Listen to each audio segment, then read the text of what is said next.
everyone. Today we have our another new episode, and we will discuss on this question: Have gadgets and app take away emotions? We have our world famous speaker, Professor Edward, Professor David Speed, Professor Rob, and we have our new guest from Poland, Mr. Van de Lot. So thank you for joining today's sessions.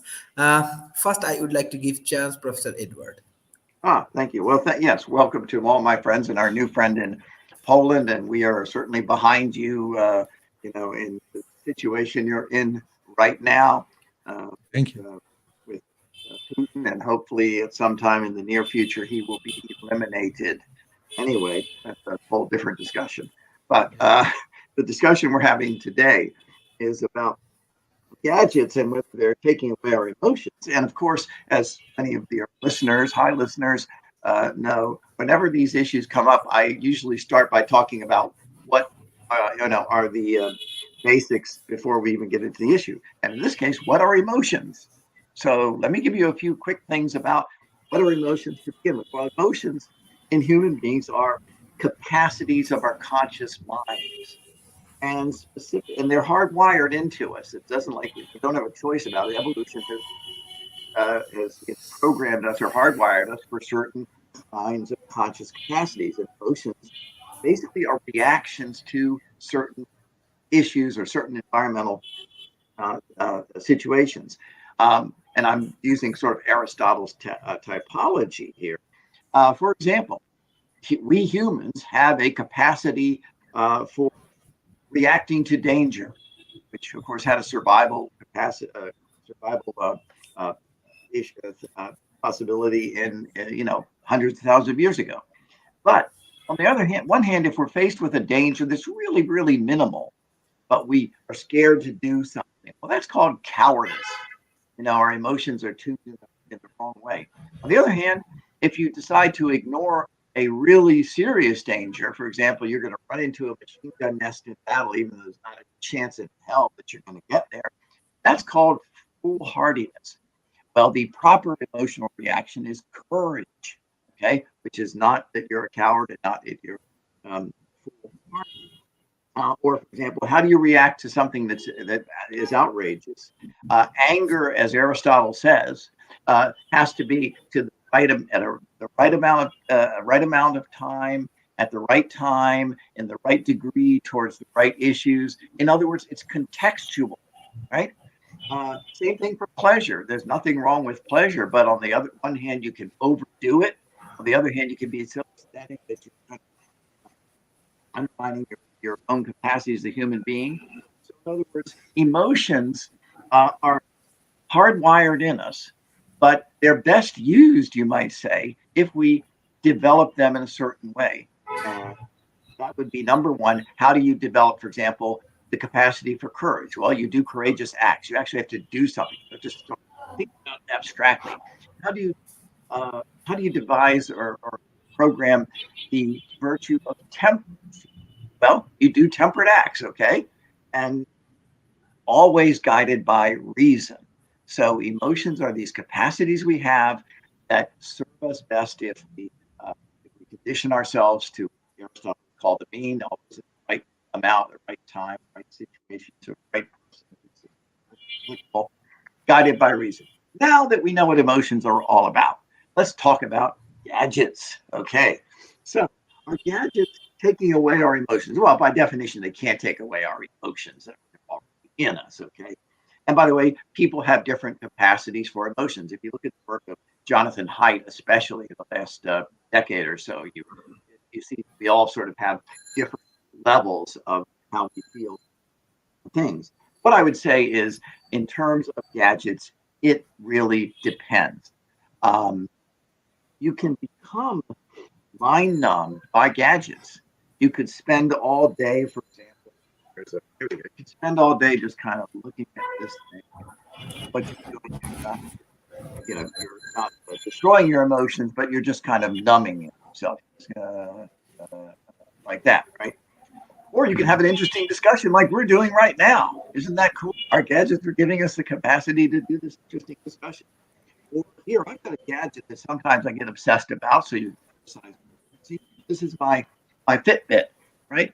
and I wear this on my wrist, and it tells me about my blood oxygen level and whether I'm doing enough exercise and my breathing and my heart rate and all this kind of stuff. So I can watch out for my health, and I'm kind of obsessed a little bit by this thing.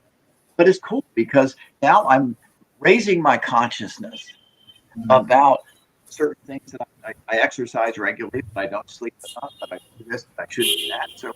So isn't this cool? This gadget is really helping me to become conscious and more conscious of what I need to do to live not only a virtuous life, but hey, a healthy life. Um, Another thing is that again, when you talk about gadgets, if you're talking about the capacity, for example, to be on Facebook all the time, again, it can become an addiction, which is not good because that can be uh, emotion numbing. It can also be that you spend all of your time fighting useless battles with strangers where you're not going to change their minds and they're not going to change your minds, and you're not getting any new information necessarily out of the exchange like we get new information out of the exchanges that we have here, right? So when you talk about whether gadgets are taking away our emotions, I would say no, it not really. It all sort of depends on what you do with the gadgets. There's a danger in any kind of technology. Um, and, these things and this thing and this thing and all of our gadgets have dangers with them, but they're also incredible capacity. So, for example, I can become even more conscious and have a better emotional appreciation, let's say, for problems in less developed countries. I've worked in less developed countries in the sense I need to just do it offline, but it's giving me information that becomes useful to me. So that's kind of my say on emotions. And one of my emotions is I've got two calls coming up right now that I got to get on. See, my gadget is telling me I got to do this thing. But anyway, that's kind of my take on emotions and gadgets. I love gadgets, but like any tool, like any technology, you got to use it right. Otherwise, you're going to get your emotions messed up and you get enraged. Be enraged and angry. You shouldn't be angry, and maybe happy when you should be. Respect and that sort of thing. So, to your audience, enjoy Mhm. your gadgets, use them responsibly. So, Mhm. Thank you. Thank you, Professor Edward. Now I request Professor David Smith.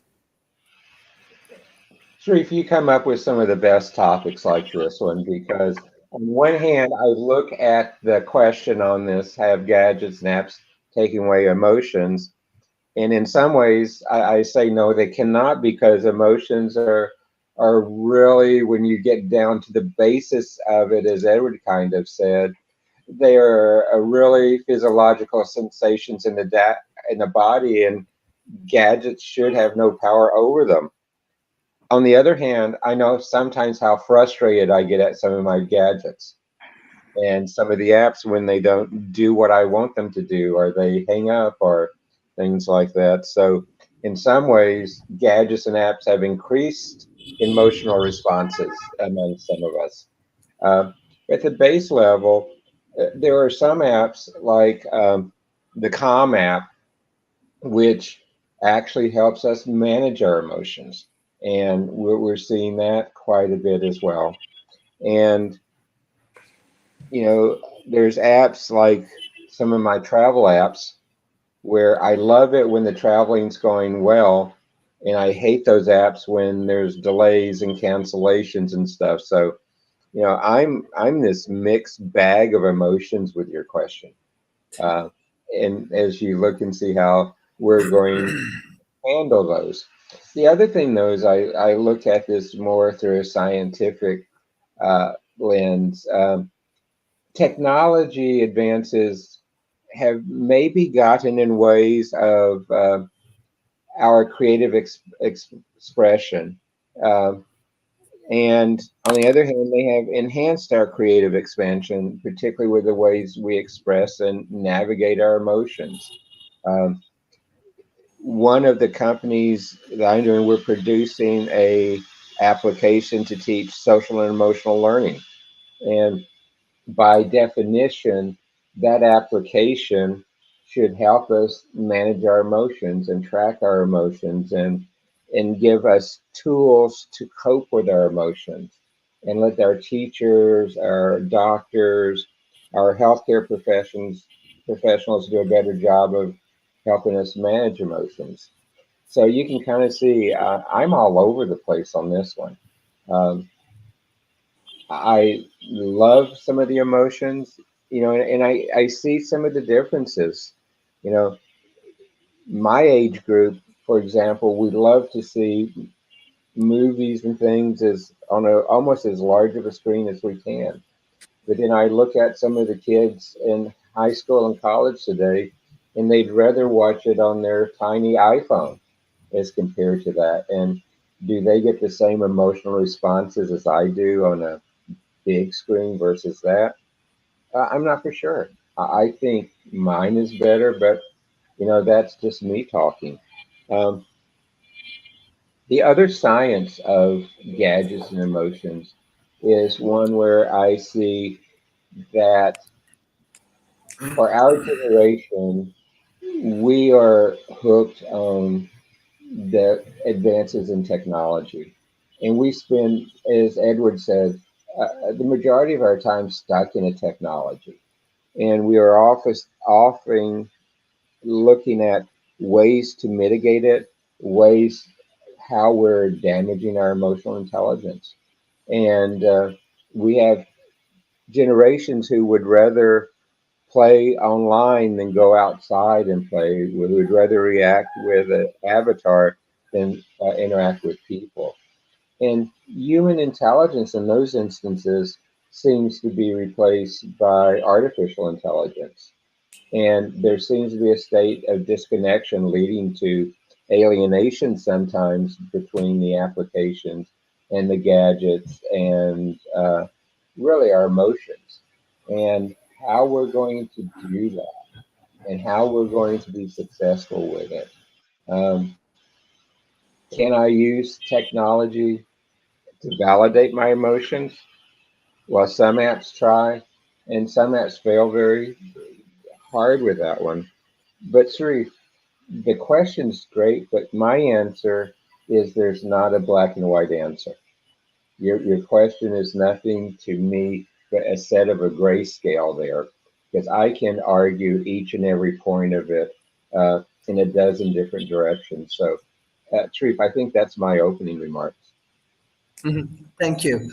Professor Rob. Good morning. Well, it's an interesting question. I think I'd like to take a different vector, and that is, should gadgets take emotions out of people? We are facing a time of where people are going to have to compete with machines to do certain things, particularly decision making. A few years back, I ran into an experimental piece of hardware that was being developed for the U.S. military. And this hardware would allow somebody to suppress, I would say suppress their humanity, but what it did was it pretty much suppressed fear. And so for a period of time after using the device, and it was used for test pilots, the individual that had used it and the author that wrote the article had tried it. And you simply had no fear. You had the goal in front of you, and no distractions coming from side thoughts of concerns or whatever. And the level of performance in a simulation that he had was substantially better. No self-doubt, it just, he saw the goal and was able to execute towards the goal. So even though he wasn't a professional fighter pilot, after using the machine, he was performing in line with professional fighter pilots because there was simply no concern about making a mistake. And that allowed him to compete at a level that you could argue an AI could compete. We have a fairly significant effort right now to create AI-driven fighter planes, for instance, and those planes can significantly outperform, on paper anyway, human pilots, mostly not only because they can react faster, but because they can take higher G-forces. So if we were able to suppress that aspect of us to focus better on the tasks at hand, we would certainly be better workers. The question is would we be human anymore? And is that a good or a bad thing? If we're talking about the survival of the race and carrying it forward against the potential alternative of mechanized alternatives, then maybe it would be allowing the race to survive. Though in that case, you could certainly argue that if they were surviving without a lot of what we determined what made them human, would that be the survival of the race, or would that just be an early death of it? We would go on looking like we were human, but no longer being human, and therefore the race would have as we knew it would have perished. So it's an interesting philosophical question. I see no evidence that devices are taking away people's humanity. It is certainly not taking away their emotions. I've spent 5 minutes on Twitter this week, and I challenge you not to get angry. But the more interesting question is as we gain better knowledge of how to build artificial intelligence and how the human brain operates, would it make sense to have gadgets remove emotions? Say, for instance, when you're driving a car, how many accidents are caused by road rage? Wouldn't it be nice to have a feature that turned that off? Well, we do have a path to that. Autonomous driving cars won't have road rage. That just takes us completely out of the loop. But going back to that idea of if our fix for everything that involves human emotions is to take humans out of the loop, much like it is with autonomous cars, isn't that self-defeating if we want to carry the race forward? We're basically obsolescing ourselves and replacing ourselves with equipment when we could alter ourselves and perform certainly better, maybe not equal to the equipment that we're talking about replacing, but certainly much more effectively. Yet by so doing, do we cease becoming humans, and we're just simply turning ourselves into the robots we don't want to be replaced by? So the understanding and capability of these devices that could eventually eliminate our emotions or displace us because of emotions goes back to the fundamental idea: should we continue the way we are, or should we fundamentally change ourselves so that along some vector we are more effective? That to me is the more interesting question here. Not can devices remove our humanity, which certainly is possible according to the DoD experiment, but not in my view happening at the moment. But the question is should we? If they made us better, more effective units? I'm recalling the Tom Cruise movie I saw the other day, Oblivion. If they made us more effective, would that be better, or would that be a step in a direction that is not human by its very definition? So that's kind of where I'm interested in this is the dynamic of whether they should take away our emotions or not. Thank you, sir. Now I request Mr. Vandy. Thank you for joining today's session from Poland.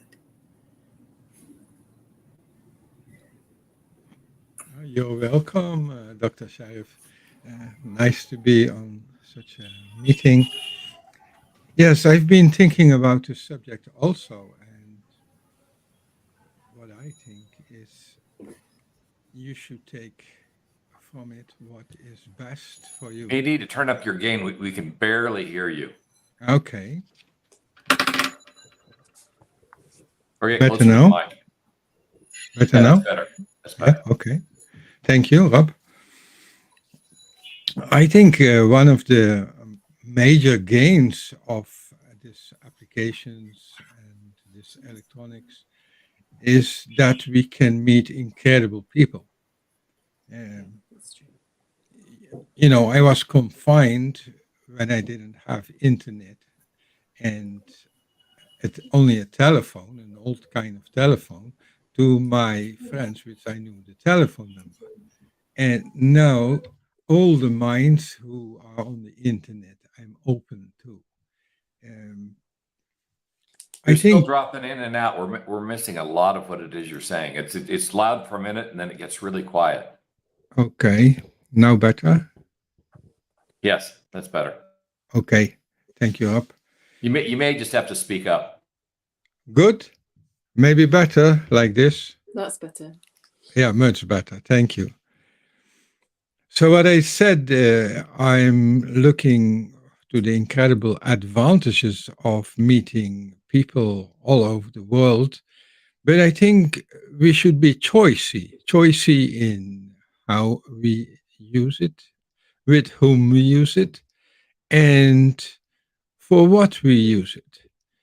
I think if we can be selective, it can boost our emotions. I've been flattered with many people which I met on the internet, which I have never met live, by their intelligence. And I believe even you can have deeper contacts with people by the internet. You don't need to be physically present.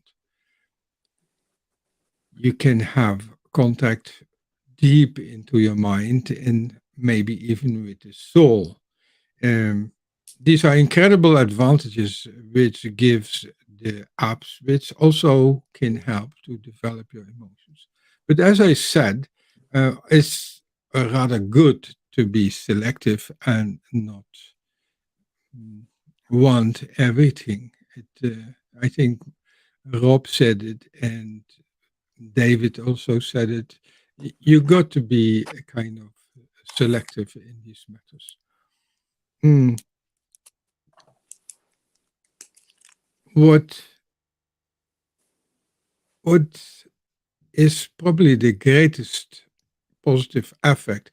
And my daughter said, Daddy, what they teach us on school, you can find all on Google. Why are they teaching us that? That's stupid.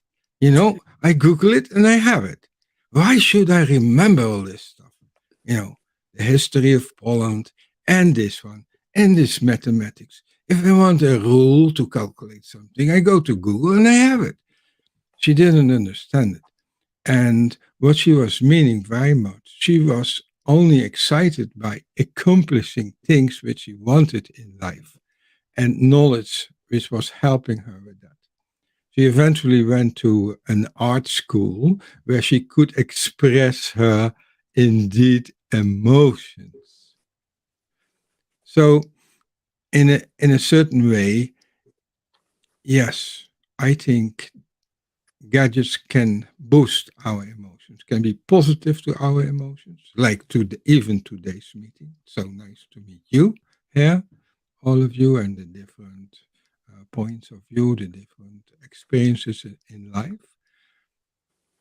But we got to be intelligent and make proper use of machines. I don't believe machines can replace man. I think we should be the master of machines and stay the master of machines, and let apps not decide for our life, but let apps be helpful in our life. That's maybe where I would like to finish. Thank you very much. Thank you. Thank you. Now I request Madam Ali Rice. Hi, it's really good to be back. Okay, I think that apps and technology are incredible because you just make extraordinary connections and you have access to people that you otherwise wouldn't have. And you can also bring people from all around the world, so you make an interconnected global connection and all be in one place, which is extraordinary. So yeah, and I think, as I've never met Sharif, but I feel incredibly connected to him and a lot of the regular people that are on here as well. I also, during 2020, I was mentored by an Australian that's been in my network for a long time, and I was amongst lots of entrepreneurs from around the world, and we trained kind of intuitively, creatively, and kind of, it was really extraordinary. But it made me realize how intuitive an artist I am as well, which has kind of put a completely different complexion on how conscious my decisions are. So I think it's true that we need to make conscious decisions about what we do online, and so do our children. So I've got teenagers, and my teenagers are incredibly creative. They're incredibly connected. And as you said, that I think the fact that information's at their fingertips, this generation have the extraordinary ability to apply their knowledge in a way that we didn't. We used to have to research first before we got the knowledge and go to real libraries and pick up real books. And I think that kind of access to information is amazing. So, and as I'm part of the Royal Society of Arts as well, and definitely during 2020 when we were all locked down and they had to take school and education online, supposedly they've pushed online learning a decade ahead of where it would have been before. So I think the thing is that kind of ability to educate is incredible. And I think that kind of local and global ability to reach people is something that we need to harness to enable other people that don't necessarily have access to education. So I think it's exciting, but it's kind of, again, it's kind of ethical and kind of making sure that we've got best practice and kind of learning from people that are innovative. Because I think learning isn't about kind of just regurgitating information. It's about really kind of having a creative process and understanding how you apply knowledge so it kind of has purpose. And from my point of view, it's a way to kind of emotionally uplift people. There's lots of yoga sessions and sequences that I was involved with as well. That I don't think there's any substitute to having kind of a proper class with people around us. But I think the alternative to actually have classes that, you know, you can kind of do whenever it suits you. So I think kind of emotional kind of well-being as education, kind of creativity can all be supported and showcased in an extraordinary way through our devices. And kind of we're filmmakers as well, and there's nothing better than being able to, you know, send a link to show a short film of something you can do. So I think it's exciting that technology and that's all kind of connected to emotion and creativity, expression. Yeah. So yeah, that's my first thoughts. Thank you. Professor David is with you. It's amazing to me how consistent our comments are across all your panelists today. And that as we look at the impact of technology, and I'm using it as for the gadgets, the apps, the other elements of it, that we realize that technology is built to achieve particular purposes. And that as we look at how they affect our emotions, we need to understand that. One of my colleagues is doing an experiment on superintelligence. And as he looks at the different ways to test that and evaluate it, there's different technologies, and we see the interactions and reactions, and particularly when you look at the brain scans of different technologies, provoking different emotions in different people, even though it's the same images, it's the same technology. So that we understand that gadgets and apps are a personalized view to each individual as they handle their emotions. I tend to be a person who I try to let many of the things that would bother me roll off my back and not overly respond to them. I have other friends who they'd rather blow up first and then take care of the fallout later on. But the immediate emotional release is what makes them feel good. Where I'm the other way, I'd rather control it. And watching different people types like that use apps, like I said, mentioned earlier, the Calm app, and seeing how they respond to it would be a great PhD dissertation.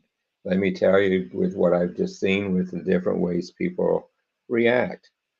And, I'm really reminded of how we react differently as we enter the holiday seasons around the world. And I did something recently.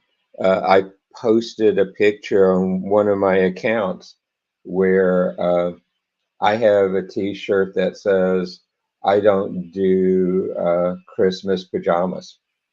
Yet the other person next to me has, which is a woman, says, "But I do."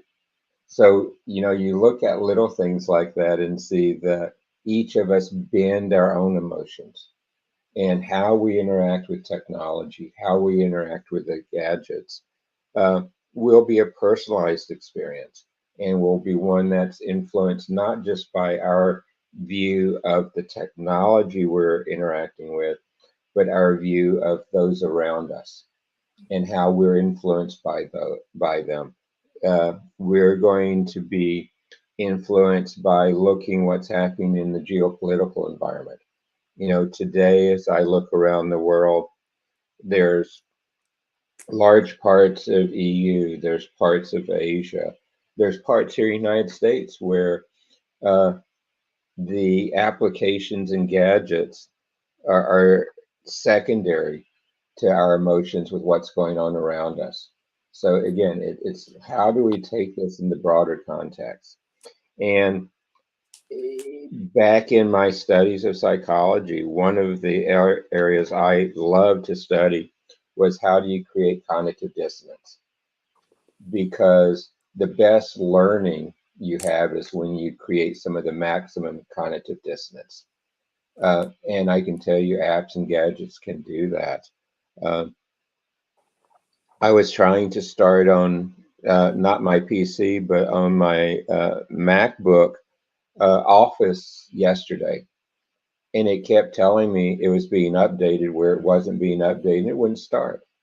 You know, a real frustrating appearance. And yes, my emotions hit the point where I was ready to slap my MacBook upside of its head because there was no reason for it to be giving me those errors when I wanted to use this and show it. But we all have come to the conclusion that technology can help us, technology can frustrate us, technology can entertain us, and technology can be a healthcare tool to make us better when we're sick, to help us when we're having mental crisis. So I think it all has helped us with emotions and at the same time has hurt us with emotions again. But Sharif, as you can tell, my emotions still on this are up in the air because I was ready to take my MacBook and say, this is why I use PCs 99% of the time. So Sharif, thank you again. Professor Rob. So emotions. Last go around, I talked a bit about whether or not we should have equipment take away our emotions and whether it would be good for us.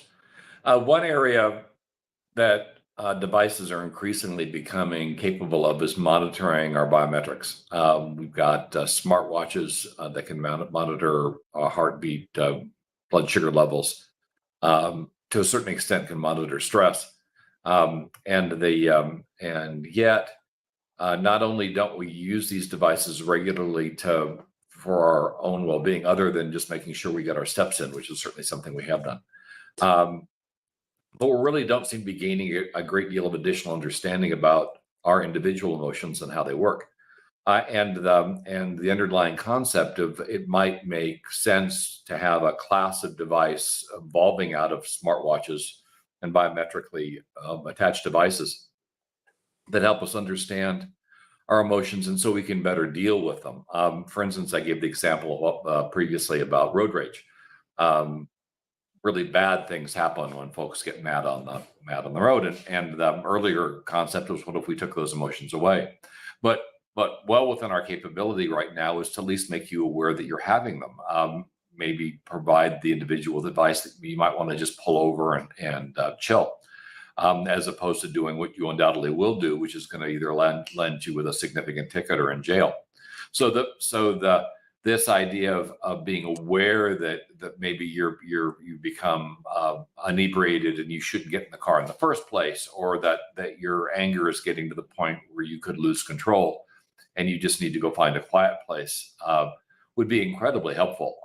The folks that are on Twitter that get worked up and then assuming Twitter's still around when this is viewed, but put something down in Twitter that destroys their career, their job, their livelihood, is far from uncommon. And just having a device that would say, hey, do you really? I mean, maybe you don't want to be on social media right now. Maybe you want to take a time out before you do something that you're going to regret.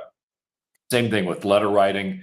That snappy comeback to a parent, a spouse, or a child because you had a hard day and things haven't been going very well, and suddenly you're in a major fight, or maybe approaching a divorce where your marriage was happy before then. So just having a class of device that made you aware that your emotional responses were escalating beyond your control and helping you bring them back into control could be hugely beneficial.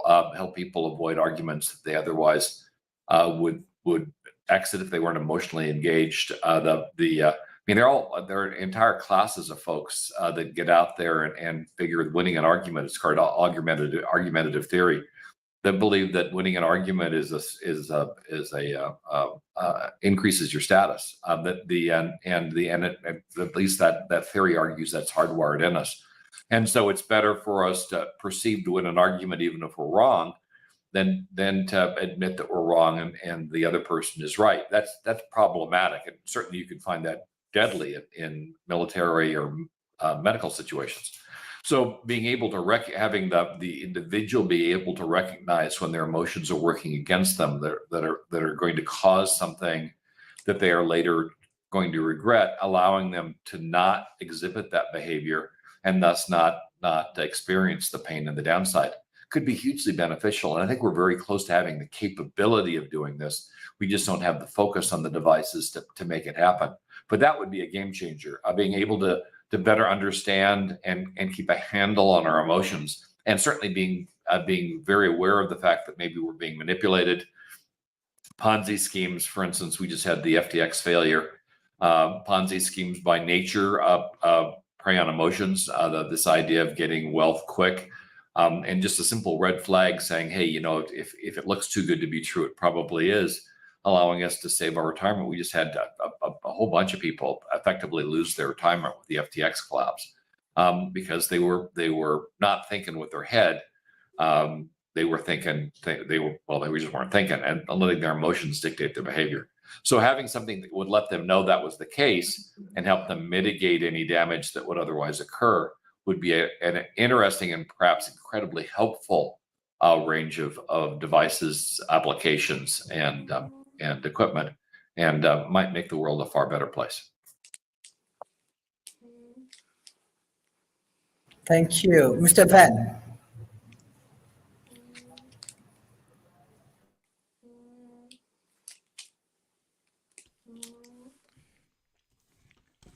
Can you hear me now? Yes. Properly, yes? Okay. Rob, very nice things you said. This extreme angers and how to control it. Beep, beep, beep, get quieter and so forth.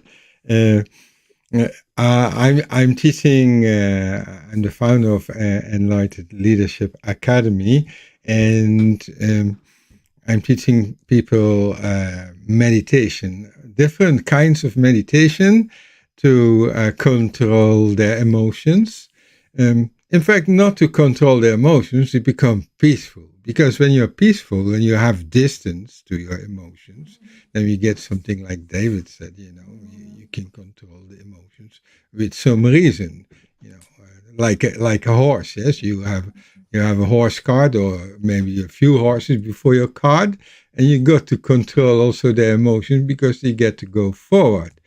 And yes, I think as we develop technology more and the apps more, we need to develop ourselves more. I think this is a kind of it's a challenge. It's a challenge given to us by technology. Technology gives us a challenge to develop more. I come back to this experience of making very close friends with such experiences as now just talking on the internet with a friend and seeing them. The seeing dimension gives a kind of very extra interaction. A face is a reflection of the heart, a reflection of the emotions. Indeed, somebody smiles, probably something good is happening. Somebody frowning, something not so good is happening. And yes, I think we should develop more ourselves also. It means accept technology, that we can make good use of technology and have development complete, development outside and development inside. I believe it is possible to make very high emotional contacts in the internet The contacts are on the level of usually high levels. And we need to develop our nervous system also, how to react, how to act. And yes, my advice is to keep good routines, good daily routines, of which some reflection or deep thinking or meditation, even going beyond thinking, is a part. This is my advice to people.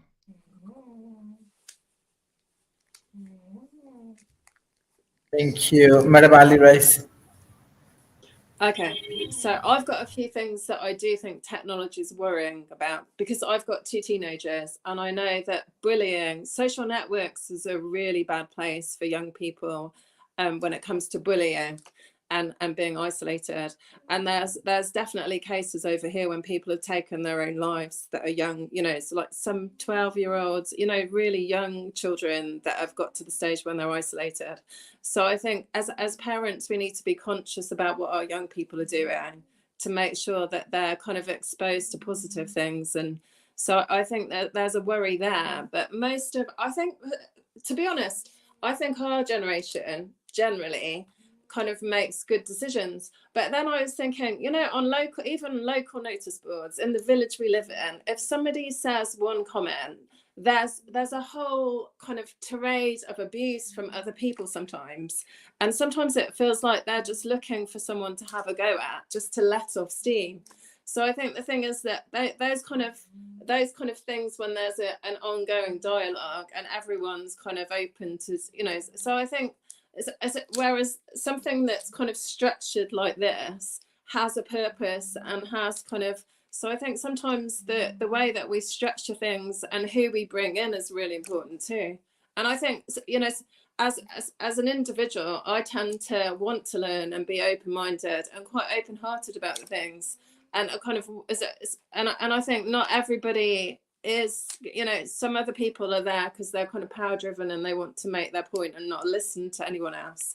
And I think there's, you know, so I think there's lots of kind of variables really. But from my point of view, that essentially however you kind of make conscious decisions and conduct yourself should kind of, that also kind of translates online really. So your own personality kind of comes through if you're kind of being authentic and in integrity. So, and I think that, you know, the forum and the kind of the ability to make change is huge. So I think the positive change, as obviously there's a double-edged sword, but the positive change that can happen through technology is incredible. So yeah, it's a good thing generally.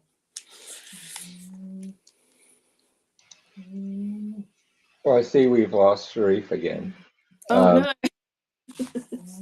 So I wonder if the gadgets are dealing with his emotion right now as well. You know, the topic today is, like I said at the top of the show, is a very interesting one because there's no right answer. Yeah. Only answers that we can deal with. And, you know, we see it at different times of the year in different ways. And I was at a demonstration out in Los Angeles last week, and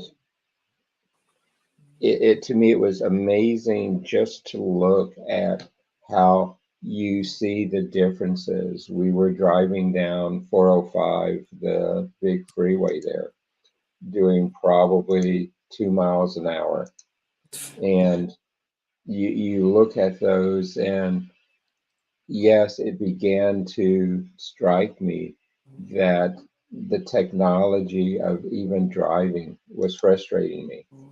And I questioned my sanity of trying to go from Venice Beach down through LA to Newport Beach and the 2 hours plus it took to drive that. But on the other hand, there was business meetings to attend. And I also took the time there to say, now, how would I do that in a fully autonomous car, a level 4 car? And would that change my emotional state? Because supposedly I wouldn't have to worry about what's around me in a fully autonomous car. But somehow, as I was saying there on 405, and I wasn't driving, it still gave me the emotional response of, boy, I'm frustrated. And this is counterproductive and all the things that go with that. So, again, it's a topic that I just struggle to deal with. I look at it in the office, I look at it in social settings, and how can we balance all of these different emotions with what we're doing? And I think we need to do that. And even things like my Echo Dots reminding me of a call I'm coming up with. And while I love the reminders, there's times I'd like to reach over and turn it off too, and let me go back and do things on my own time. But then I would miss calls if I did that. So yeah, I appreciate the technology and what it's doing. And Rob, I think that's my concluding remarks when looking at the time. Let me pass it over to you. Thanks, David. And questioning your sanity, you're not alone. I'm not talking about my sanity. I'm just talking about yours. No, I'm just kidding. Moderator-Sharif, he's back. Okay, good. As we look at technology should add to the quality of our lives. It shouldn't take away from that quality. I think there was a book out there recently that suggested you get rid of anything that doesn't bring you pleasure, and thus simplify your life. Gadgets can be, and if you look behind me in the office, I've got plenty of gadgets. They can multiply, and suddenly you've got a lot of stuff that you're spending time with, repairing, managing. And if you enjoy that kind of thing, great. But if you don't, then maybe simplifying your life and getting down to a handful of things can work out a lot better for you. In the end, the goal of technology should be to make human life better, not make it more complex, not make it more difficult, not make us angrier. I would argue that since social media has come out, we seem to be, at least here in the U.S., much angrier as a nation. Which I think is problematic. People don't make good decisions when they're angry. They don't, and so we should be working to mitigate anger, not to increase it. Plus, if you're angry all the time, you're undoubtedly taking years off your life. It's not good for you physically. It's your body just tears itself apart. So finding ways to enjoy what it is you have, and then getting rid of things that you don't enjoy. If you find you're angry all the time on social media, you don't have to be on social media. If you're finding a particular app or a particular product that's annoying, replace it, get rid of it. Don't continue to struggle with it. We have a fixed amount of time in our lives, and we should be focused to a great extent on making sure that as much as possible that time is enjoyable. I will grant you there's that argument that says that remember the little boy that's hitting his head against the wall, and the little girl asks, why are you doing that? Because it feels so good when I stop. That perhaps a little variety helps, so we appreciate what it is we have. But too much of that variety can really destroy and take away the quality of life. So as we go through our life, whether we're developing a product or we're buying a product, one of the questions we should ask ourselves is, once we have this, is our life going to be marginally better or marginally worse? And if it's anything other than marginally better, maybe we should consider spending our time on something else and our money on something else. And with that simple decision tree, we might all find that our lives are happier and certainly less cluttered. That's it for me today. Thank you. Mr. Van, do you have any concluding remarks for today's session? I think I very much agree with Rob. We can exclude unnecessary things. This frees our time, and we can concentrate on what is really important in our life. With other words, I also come back in what I advise to keep good routines in life and not get overspend time with gadgets. Overspending time with gadgets can be a loss, and you got to use them intelligently. So keep a good routine and stay intelligent and stay on top of your gadgets, and keep being happy and healthy.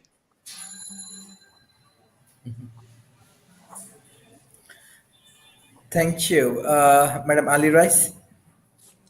Yeah, I second that, and I think just making conscious decisions.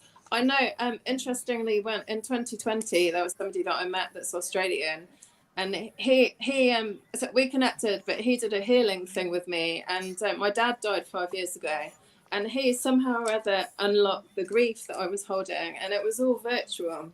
So I think the thing is that, definitely in my experience, the connection and the ability to reach people and change people and kind of open them up is amazing. There's another lady that I know that runs a support network for people that have lost people as well. So that it's kind of a support, a constant support for people that are grieving. So I think it's quite a unique way to kind of to reach people that have had similar experiences and find support. So for me, it's like anything. I think if you make good choices and you kind of connect with people that are doing good things, you know, that there's good outcomes to it, and there's kind of no end to where technology can take us. So as long as it's kind of used in a positive way, I think. Thank you. Thank you everyone for joining today's sessions. Thank you, Professor David Smith, Professor Rob, Mr. Van, and Madam Ali Rice for your continuous support for World Talent Economy Forum. Thank you. Bye-bye and take care. Thank Bye you. bye. Take care. Bye.